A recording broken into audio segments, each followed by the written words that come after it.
इससे पहले 85वें सर्ग में हमने देखा कि श्री राम ने अपने दुखों और भ्रमों से जूझते हुए अपने भीतर के असली स्वरूप को पहचानने की दिशा में एक कदम और बढ़ाया था। उन्होंने समझा कि जीवन के हर पहलू में जो कुछ भी होता है वह हमारी आत्मा का प्रतिबिंब होता है और केवल खुद को जानने से ही असली सुख की प्राप्ति होती है। आज के सर्ग में वशिष्ठ जी हमें उस सच्चाई का अनुभव कराते हैं जो हमारे भीतर छिपी हुई है और हम समझते हैं कि क्या असली मुक्ति है। तो जुड़े रहें और आगे बढ़ते हुए इस महत्वपूर्ण सर्ग के उपदेशों से जीवन को नया दृष्टिकोण देने के लिए। सर्ग 86 में ब्रह्मा जी और सूर्य के बीच संवाद के माध्यम से सृष्टि के रहस्यमय और अद्भुत स्वरूप का वर्णन किया गया है। इस सर्ग का मुख्य उद्देश्य सृष्टि की कल्पनाशीलता और माया का परिचय देना है। जम्बू द्वीप में कैलाश पर्वत के पास सुवर्ण जटा नामक क्षेत्र में इंदु नामक ब्राह्मण और उनकी पत्नी पुत्र प्राप्ति के लिए कठोर तपस्या करते हैं। उन्होंने त्रेता और द्वापर युगों तक घोर तप करके भगवान शिव को प्रसन्न किया। तपस्या से प्रसन्न होकर भगवान शिव प्रकट होते हैं और दंपति को 10 पुत्रों का वरदान देते हैं। वरदान के फलस्वरूप ब्राह्मणी ने 10 तेजस्वी पुत्रों को जन्म दिया। ब्राह्मण दंपति के देह त्यागने के बाद उनके पुत्रों ने वैराग्य धारण कर लिया। कैलाश पर्वत पर जाकर उन्होंने ऐहिक और पारलौकिक सुख के बारे में विचार किया। भाइयों ने चर्चा की कि सांसारिक सुख क्षणभंगुर और दुखदायी है। उन्होंने यह निष्कर्ष निकाला कि परमार्थ ज्ञान ही वास्तविक सुख का साधन है। ब्रह्मा जी सूर्य को बुलाते हैं और उनसे सृष्टि के रहस्य के बारे में पूछते हैं। सूर्य ने बताया कि मन ही सृष्टि का आधार है जो विविध रूपों में प्रकट होता है। सूर्य ने माया को चमत्कारी और रहस्यमय बताते हुए कहा कि यह मन की शक्ति से संचालित होती है।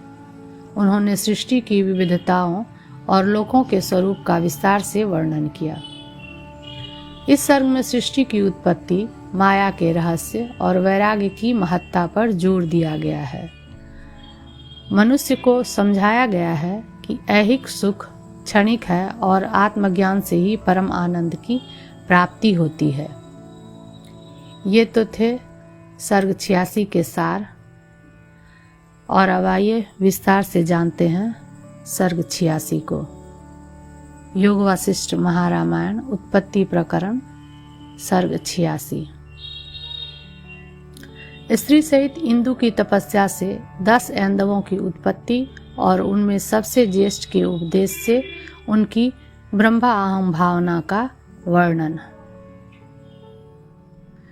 सूर्य ने कहा, हे देवाधिदेव ब्रह्मा जी, कल्प नामक आपके अतीत दिन में जम्बू द्वीप के एक कोने में स्थित कैलाश पर्वत के निम्न प्रदेश में सुवर्ण जट नाम से प्रसिद्ध जो प्रदेश है, वहाँ पर आपके पुत्रों ने, जिनकी अनेक संतानें उत्पन्न हो गई थी, अपनी संतति के विकास के लिए बड़े सुंदर प्रचुर सुख से पूर्ण मंडल की कल्पना की।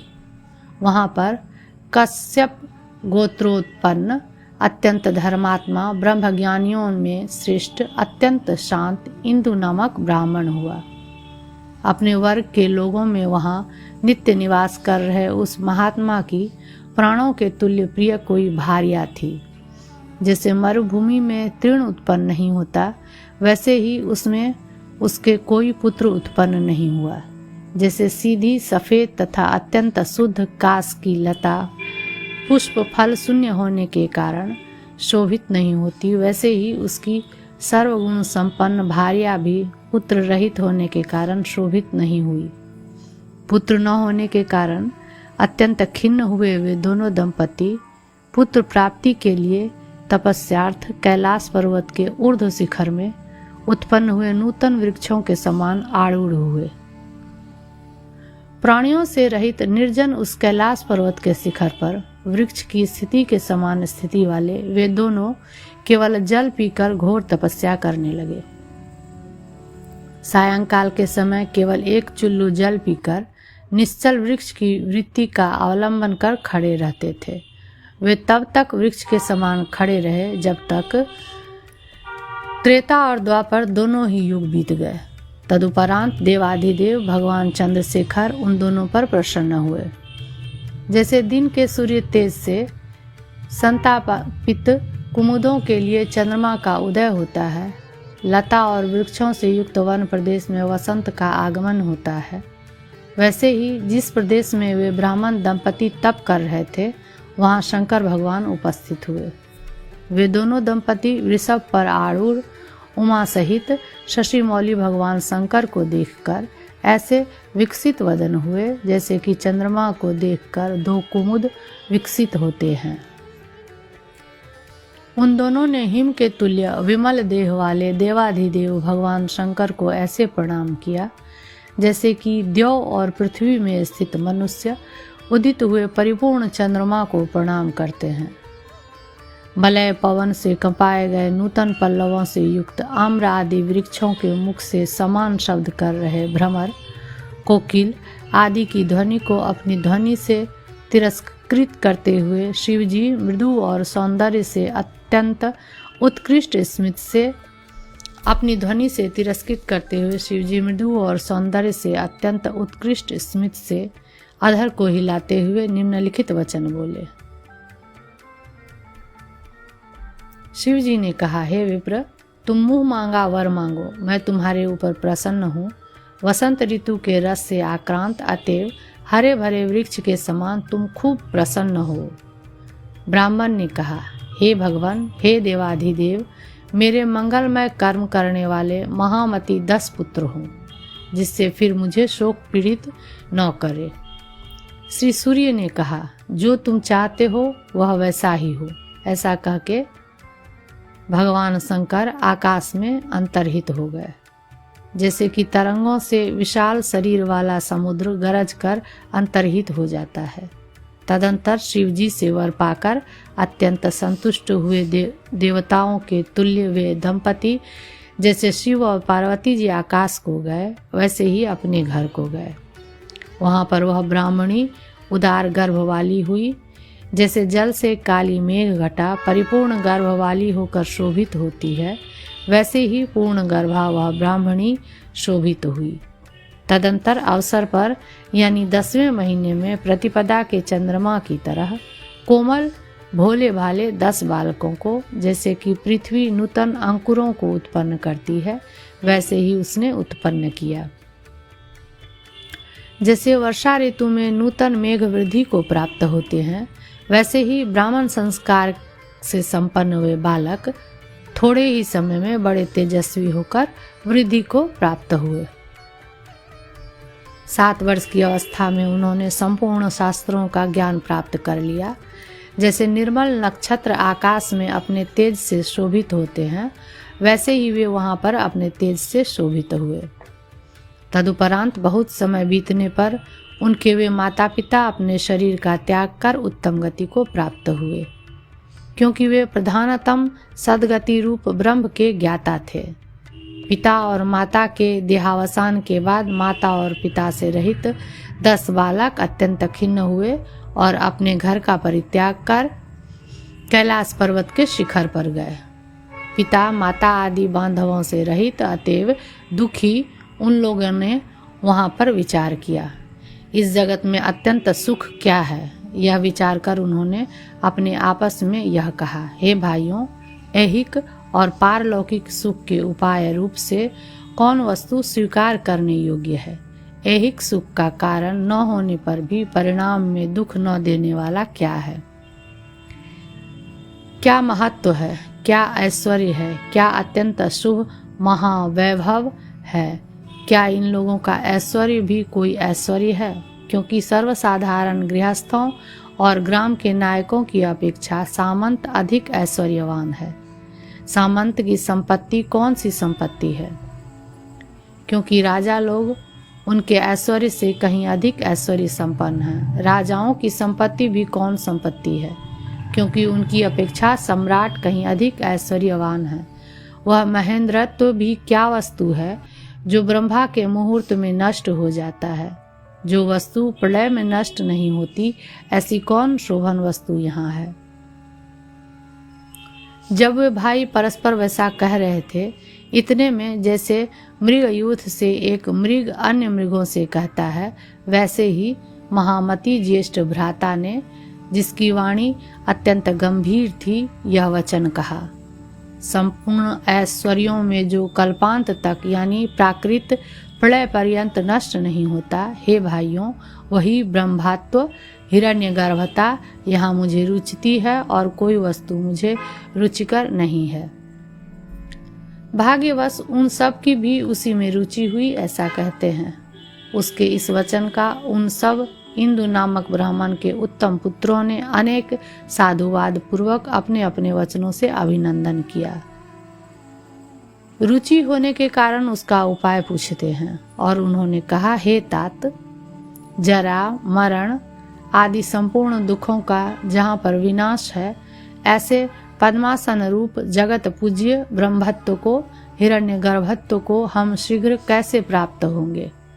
जिज्ञासु अपने भाइयों को हिरण्यगर्भ अहंग्रह उपासना का 100 परिकर उपदेश देने की इच्छा कर रहे उनके ज्येष्ठ भ्राता ने पहले उसकी अंगभूत मरण पर्यंत धारणा की दृढ़ता का उपदेश दिया, ऐसा कहते हैं। उस ज्येष्ठ भाई ने उन विपुल तेजस्वी भाइयों से फिर कहा, तुम सभी लोग जो मैं कहूँ उसका अनुसरण करो। मैं पद्मासन में स्थित दैदीप्यमान ब्रह्मा हूँ। अपने तेज से मैं सृष्टिकर्ता और संहार करता हूँ। इस प्रकार तुम लोग चिरकाल तक ध्यान करो।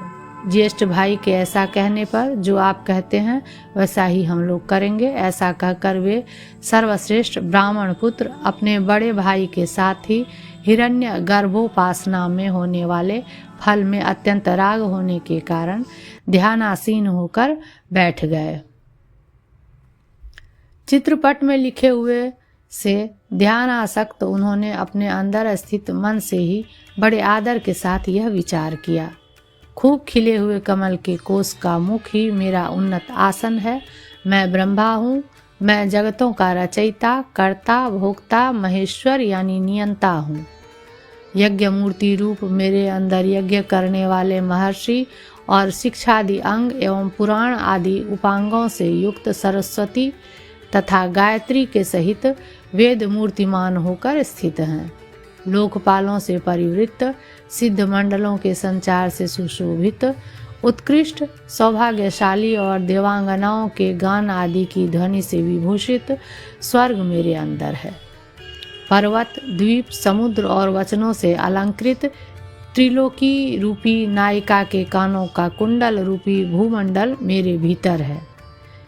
दैत्य दानवों से जिसका उदर परिपूर्ण है, ऐसा पाताल लोक देवताओं की अप्सराओं से व्याप्त घर के समान गगन कोटर अर्थात घर मेरे अंदर स्थित है। यह महाबाहु इंद्र जो प्रजाओं को अलंकार प्रदान करने वाले राजाओं में सर्वोत्तम है, त्रैलोक्य रूपी नगरी का अकेले पालन करता है और पवित्र यज्ञों का भोक्ता है, मेरे अंदर है। कांतियों के जाल रूपी पासों से दिशाओं को बांधकर रसों के आदान के लिए ये प्रचुर किरणों वाले 12 सूर्य चैत्र आदि मासों के क्रम से मेरे अंदर तप रहे हैं। ये शुद्ध वृत्ति वाले लोकपाल न्याय युक्त होने के कारण महती मर्यादाओं से लोक की ऐसे रक्षा कर रहे हैं जैसे गोपाल गायों की रक्षा करते हैं। जैसे जलों की तरंगे आविर्भूत होती है, तिरोभूत होती है, विविध विभव आदि से विराजित होती है, वैसे ही ये प्रजा प्रतिदिन आविर्भूत होती है, विनष्ट होती है, विविध प्रकार के वैभव से सुशोभित होती है और दरिद्रता, दोष आदि से इनका पतन होता है। यह भुवनेश्वर मैं इस सृष्टि की रचना करता हूँ और संहार करता हूँ तथा आदरणीय होकर परमार्थिक स्वरूप रूप में स्थित हूँ, अतएव उपराम को प्राप्त होता हूँ। यह संवत्सर बीता, यह युग भी कूच कर गया, यह सृष्टि का समय है, यह संहार का समय है, यह कल्प बीत चुका है, यह ब्रह्मा की रात्रि फैली है। मैं आत्मा में यानी स्वरूप रूप में स्थित हूँ, पूर्ण आत्मा हूँ, परमेश्वर हूँ। इसके अनंतर वे 10 ऐंदव ब्राह्मण इस प्रकार के भावित बुद्धि से पत्थर में खुदी हुई प्रतिमाओं की तरह बद्धासन होकर पर्वत के तुल्य अटल रूप से स्थित हुए। हे ब्राह्मण, तदंतर कुशासन में स्थित वे 10 ऐंदव अपने में ब्रह्मा की कल्पना होने पर, जिनकी अन्य तुच्छ वृत्तियां विनष्ट हो गई थी और जिन्होंने ब्रह्मा का क्रम हिरण्य गर्भस्थान प्राप्त कर लिया था, निरंतर अत्यंत सुशोभित हुए। 86वां सर्ग समाप्त। अगर आपको यह वीडियो पसंद आया हो तो कृपया हमारे चैनल वशिष्ठ पथ को सब्सक्राइब करें और साथ ही इस ज्ञानवर्धक यात्रा में हमारे साथ बने रहें। गुरु वशिष्ठ के उपदेशों को समझने और आत्मसात करने के लिए हर सर्ग का अध्ययन महत्वपूर्ण है। तो बने रहें और आगे के सर्गों को भी सुनें।